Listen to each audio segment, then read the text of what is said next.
I wish to call to order the 225th meeting of the Equal Employment Practices Commission.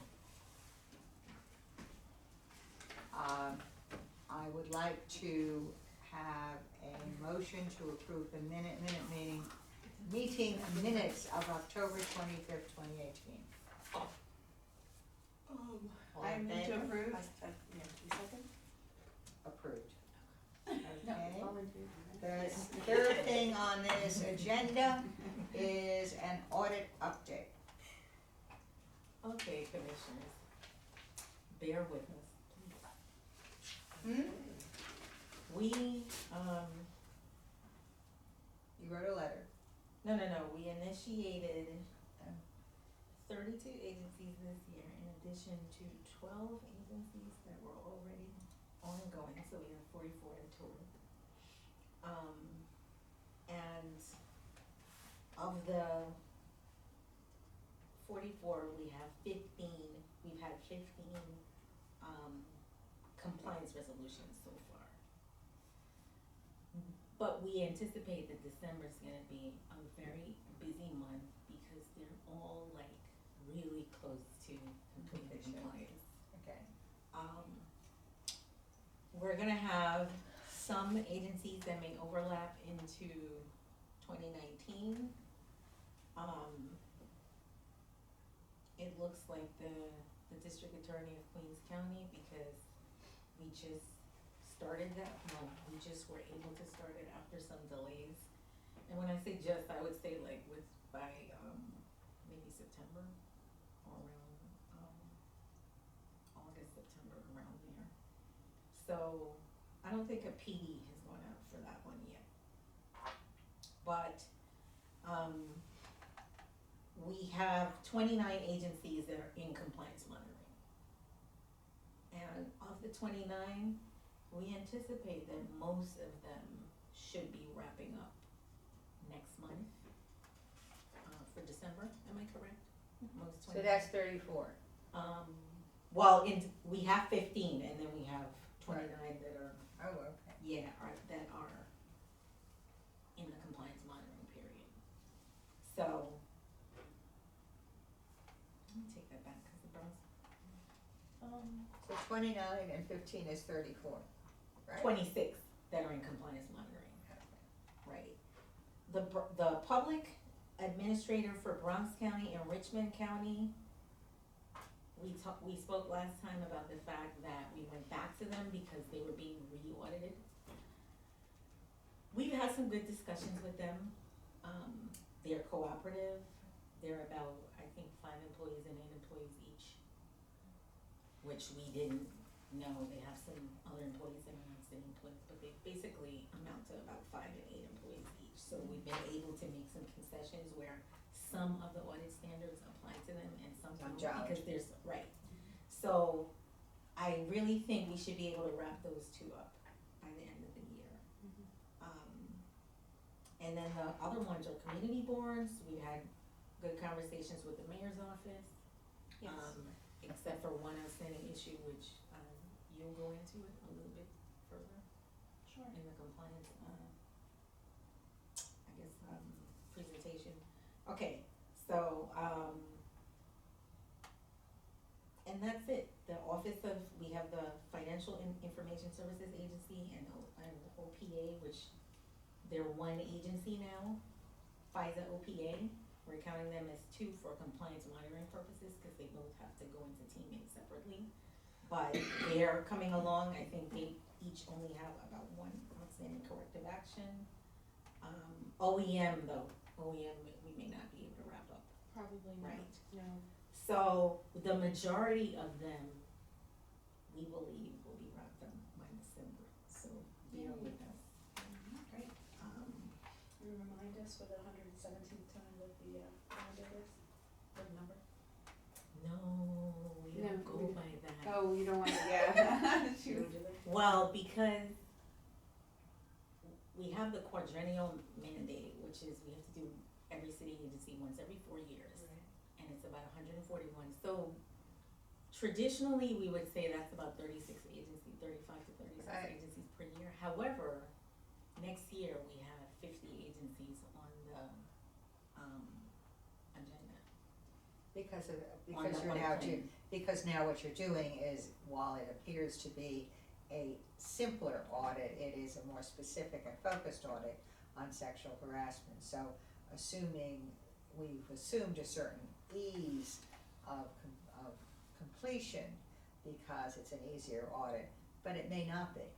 Right, it may not be depending on the agency's, response, but also we're starting more agencies because what we did earlier this year was we prepared the audits in Teammate in the audit management system, and we had to prepare all of those surveys.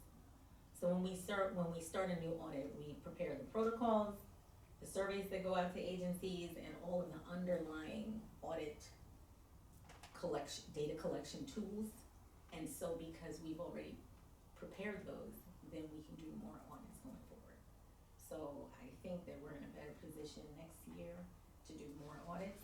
We're gonna start more audits and hopefully we'll finish more audits. But we'll see. So if that's why if there's a shortage this year of meeting the mandate, you hope to exceed it next year, which means that you will have on a 2-year plan met your requirement. well, Is that what I'm hearing? right, what my desire is to complete every single agency with this specific audit within 4 years. Right. Cause that's the mandate for every agency within 4 years. So for sexual harassment, we'll do every agency within the next 4 years. Okay. Right. So now I'm gonna ask a question for which there need be no answer, but it seems to me, since this is a specific audit, we ought to think about what the next specific audit would be. And I would love to look at, essentially The occupation. equality, payment equality. I'd love to look at the issue of where women are and minorities are in the pay scale within the city. I have a sense that, and I hope I'm wrong, of where that all ends out. Isn't that, you guys have been touching on that with the occupational segregation, that's why it's so hard to get like an apples to apples comparison on this stuff.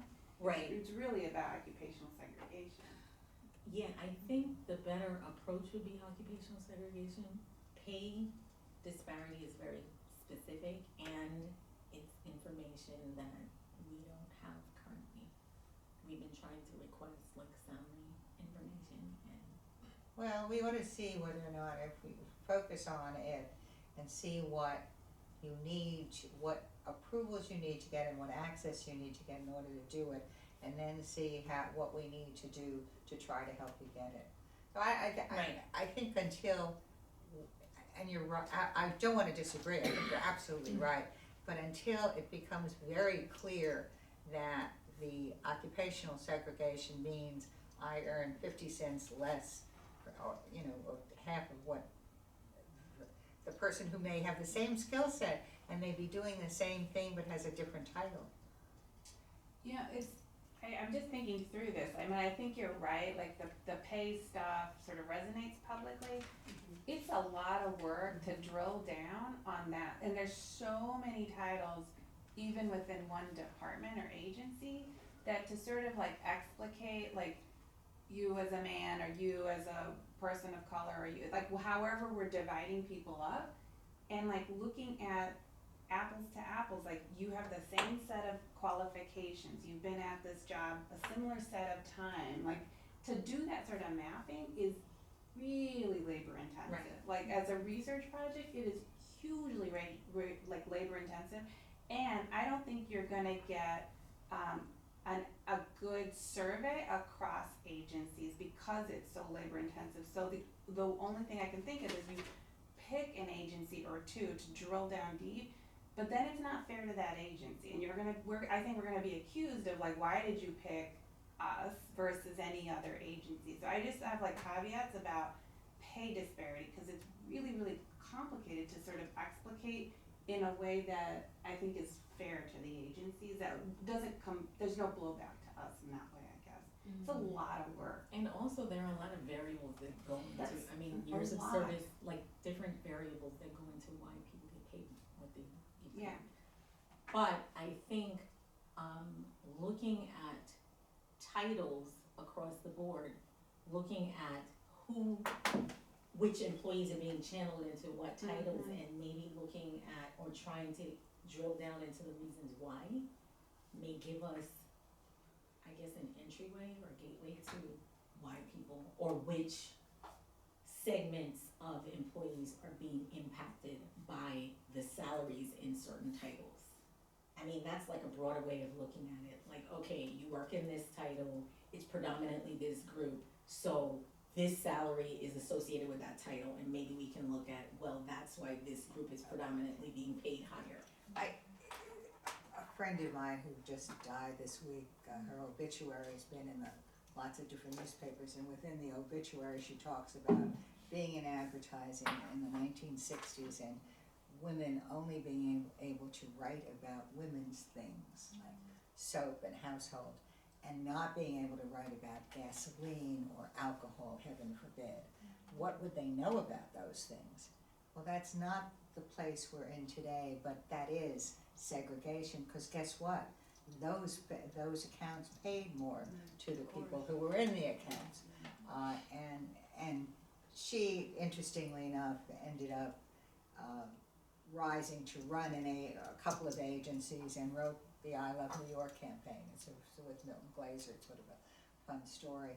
But the truth was that women were placed in particular women's roles. I use the advertising agency as I could use the legal area as well. There are very few managing attorneys of large law firms.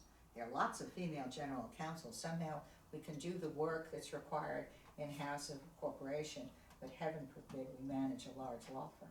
I think like you're correct, like the problem is, I'm sure there, the problem is on a research side, I know. of like how do you explicate this stuff, and I think you have to really have a very narrow band that you're looking at, because it's like, are you looking at people in appointed titles, like, you know what I'm saying, you have to pick something and take a slice Yes. of it across agencies, or are you picking people in entry-level positions as they move into the next slot up, and then it's like, are people then getting tracked, like, so everybody comes into this entry-level position, but then when you go up to the next rung, or whatever, people get tracked in these different ways, so I think there's ways to look at it, but you have to slice it pretty thin, because it's massive, and it's not gonna be accurate, that's what I worry about. But you just, I think. Well, I think- I'm really suggesting you look at it. So we know sexual harassment is there. The next thing is what focused, whether research intensive or not, what focused inquiry do you wanna do next? I'm not suggesting, and then I threw one out. Because I really believe until we, deal with the issue of gender equality, and therefore for the same work I get the same pay, and for the same work I get the same promotion, we're not gonna be there. And I think the city, as the largest employer within the city, can be both the model and the mentor, both things at the same time. If we can find not only what the problem is, but appropriate ways to resolve the problem. And we have, I think, the ability to do both of those things, between having your conferences and having and actually showing what is, not what everybody thinks should be, as an accurate reflection. But that's where I am.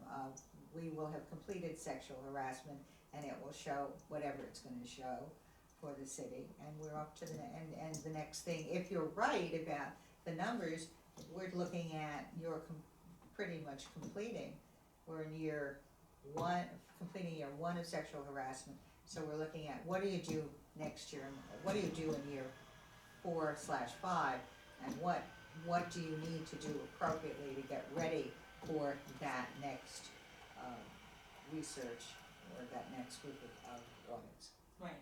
I think we can keep building on our conference about occupational segregation, and I think we can use the report that Patrick did as a baseline to then look at agencies and see how many of them are doing the dissimilarity, how many of them are using the dissimilarity index to figure out whether or not there is occupational segregation, and program programmatically, I guess, what programs do they have in place that they can, do the assessments and those types of things and learn from what's happening in their workforce and then do strategic recruitment.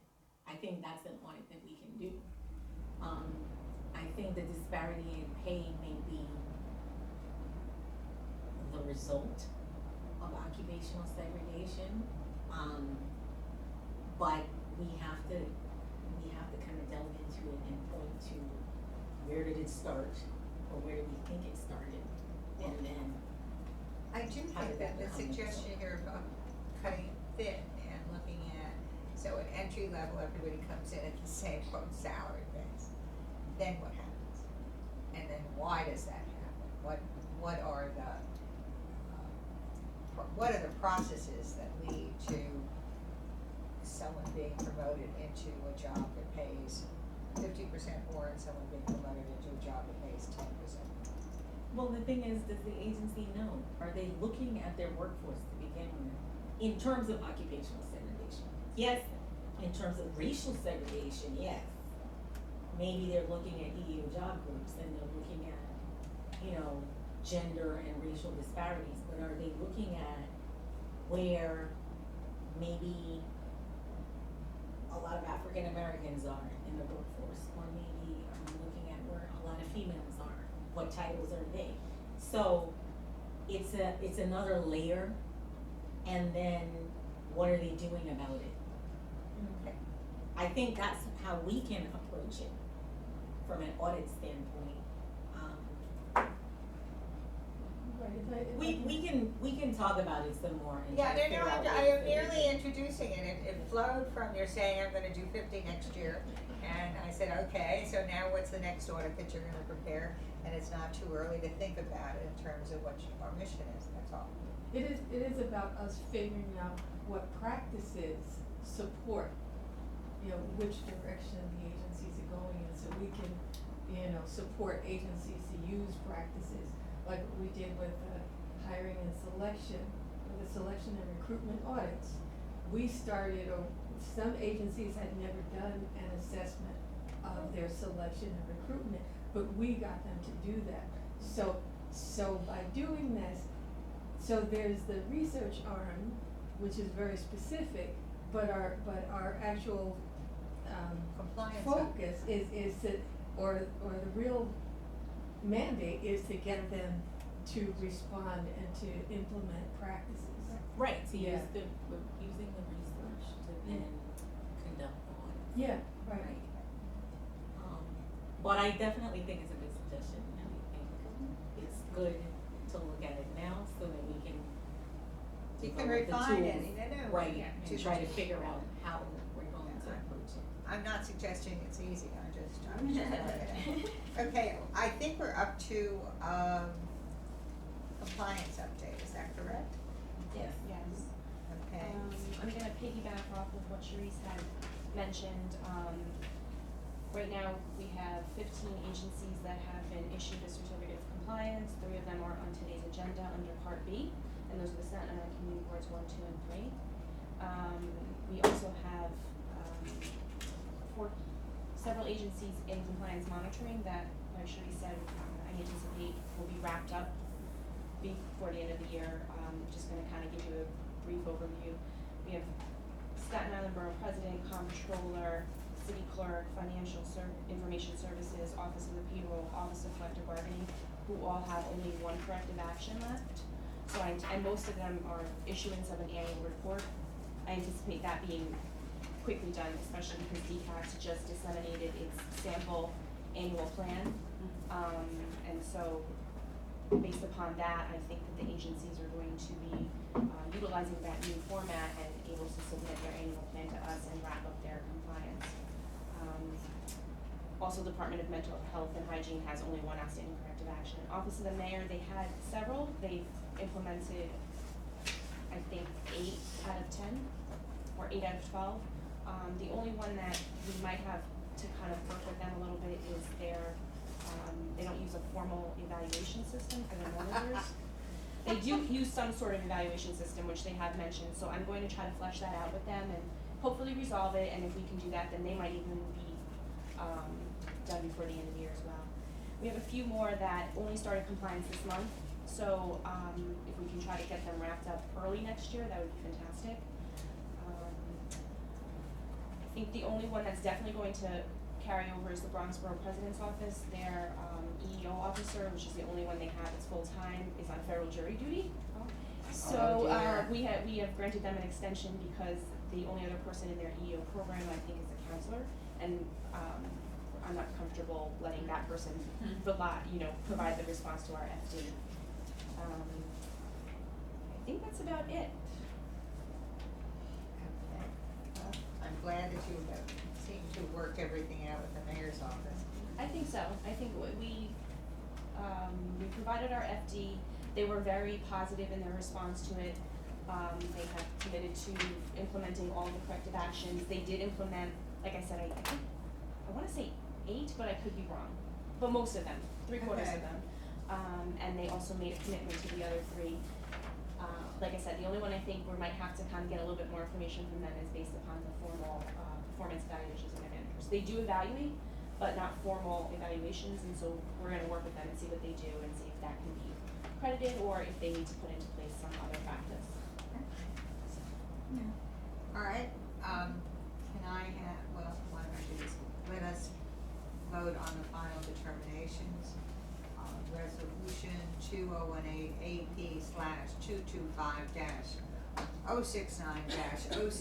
AP/069-071-2018, Department of Social Services, and Resolution 2018 AP/225-017-2018, New York City Emergency Management.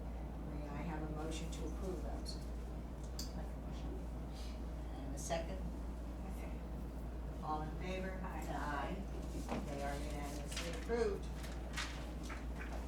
On compliance resolutions, resolution 2018 AP/225-491-2018 C13, resolution 2018 AP/225-492-2018 C14, and resolution 2018 AP/225-493-2018 C15. May I have a motion to approve those? I'd like to make the motion. Seconded. I second. All in favor? Aye. Those 3 compliance resolutions are approved. Okay. An update with the compliance with the New York City open data law. That was the letter that was sent out to, that was, I'm sorry. No. We can get back to that. No, the letter was sent out on the harassment policy. Yeah, we sent it out and Nobody's over responded. nothing. So, yeah. So we're that- not doing it, and we told them no. Right, we sent that, we sent it to the, speaker of the city council, and a copy was sent to, DCAS, the commissioner of DCAS. And so we have to, basically that information has to sink in at Department of Citywide Administrative Services, that we are not participating in. So you've that gotten part. no reply to that letter? Yay, no, maybe, No nobody? reply to the letter. We have received, inquiry from DCAS with regard to, our participation, and that's it, but their commissioner has been Someone call informed. and find out what's going on. Is that not appropriate to send, to find out what the status is? Well, there's no status. What we did was we submitted the letter And we said along we're with, not doing. with our training materials saying that we've done our own training. Here it is, see, we have our sign-in sheets, and we reported it directly to the council, Mhm. and that's it. Right. Just let it sit. We received it, we have, We an received acknowledgement it. that they have received it, and that's. Okay, in terms of the New York City open data law, Yeah. so we spoke about it a few months back. So one bit of update is that now the mayor's office of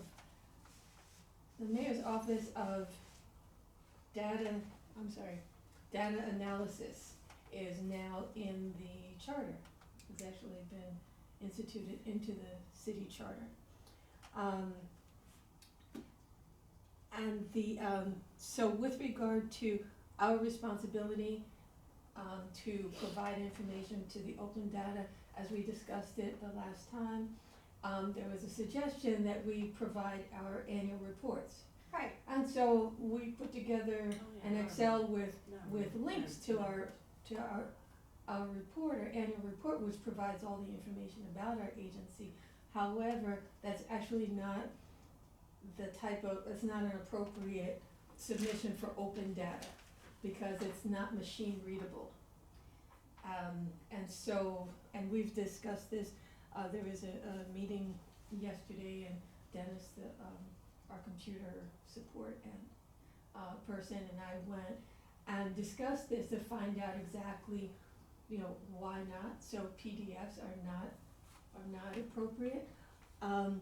But so we are what we've provided, and what will be published are the EPC's agencies under EPC jurisdiction, the EPC audit history from 1994 to 2018, commission resolutions from January 2015 through November 2018, EPC annual audit plan for 2014, 2015 through 2018. And so that's the information that we're providing in open data. And what we understand is that the open data system, the goal is not so much how much inventory they have from agencies, but actually how much New Yorkers and others are able to actually access and conduct their own research looking into open data. So this is the information that we're providing, and from there, an individual will be able to then say, oh, if I see this audit was conducted in 2005, I'm gonna go to the EPC website and look at the 2005 annual report. So the open data is the entry by which a researcher will look.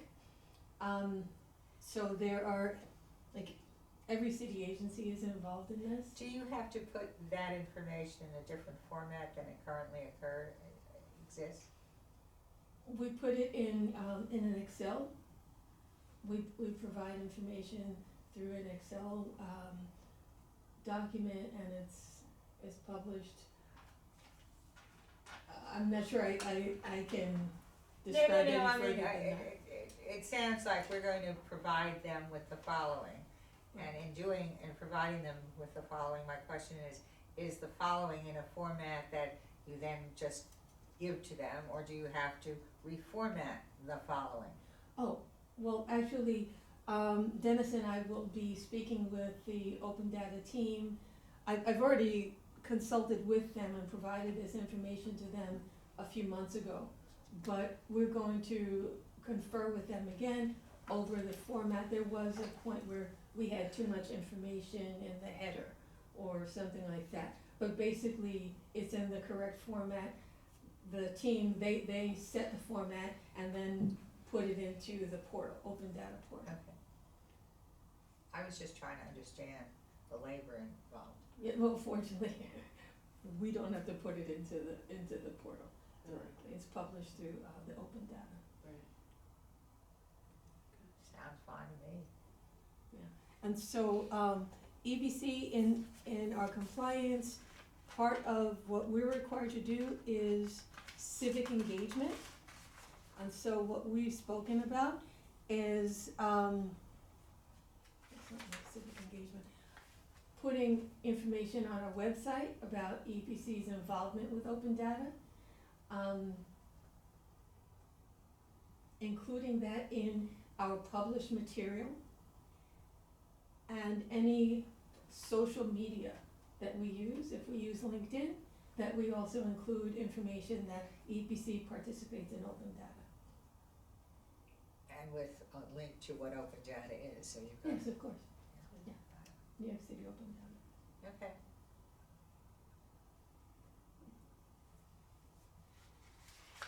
Is there any new new business that we should discuss? I would like to know when the holiday party is. The next Priority. commission meeting When's the next meeting? That is, is December 20th. 19th? No, that's next year's. oh, December 20th. December 20th, Oh. okay. It's Oh, I'm not gonna be here. 9:30. Who did this? is of utmost importance to me. I will be out of town. That's what she. Yes, December 20th is the next commission meeting. You're gonna be out of town? I'm gonna be out of town from the 18th to the 25th. There is one more Thursday, but it's between the Christmas and the New Year's. That's the 27th. How about the 14th? It's a Friday though. Does that work? I think the more time we give the agencies. The better, compliance, yeah. the better, yeah. I mean, if you need to forge on without me, it's like I don't. You have to make sure Angela's here, otherwise we don't have a quorum. You could Consider, The 26th or 27th? Did you say? You already said. yeah, would that Pretty be? late. Yeah. Would that be okay? But do you need time to get the approvals and then put it in the system to make it for a calendar year? Like, I don't know if that matters. Like, let's I just, think, I don't think it matters. If we- No. If we do them in January. Actually, yeah, because you're right. In January, what we do is we give agencies time to close out in December. Uh-huh. And so they're counted because they actually did. Right. the Yeah. work, yes. Yeah, So we we can work in do it, we December. can hold on in January. So let's, make sure that Angela's coming, Okay. and then we can do it. I just, from the standpoint of wanting to have a holiday party for your staff before you leave, before Christmas, is where but we could move it up to the 14th. If Angela can't, you can't confirm, then you just know my restrictions, so let me know, I can come just before or after. Okay.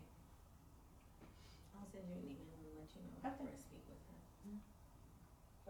But if you if the issue of holding over, we could do it on the 14th. I can do it on the 14th. The 14th, or the 17th. That's the other option, that's a Monday. And when is Christmas? The 26th? 25th. That hasn't moved. The 17th. We may have Monday, moved. the I'm 20th. thinking of 2018 Thanksgiving. years it hasn't moved. It hasn't moved. So the 17th is the same week as the 20th, except we have it on Monday instead of Thursday. Right, yeah, that's right. I'm out the 18th through the 25th. Let me look at We do it the 17th. the calendar says August. Well, I'm surprised you have a cal, people don't have it for calendars anymore. Cause we usually use Yeah. a calendar on the computer.